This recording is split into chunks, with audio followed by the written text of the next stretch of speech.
अहो गॅरंटी देऊन सांगतो, ही भाजी बनवाल तर हॉटेलचं जेवण विसराल. कोणती? तर ही भोगीची भाजी, ज्याची चव आहे आरारारा खतरनाक.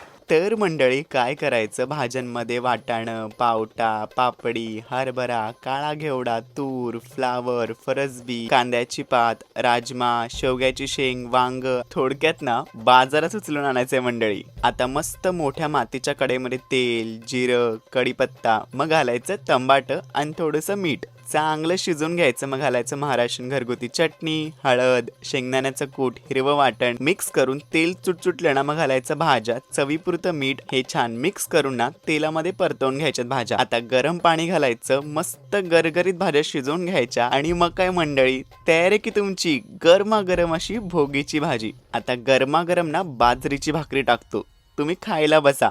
बसताय ना मंडळी?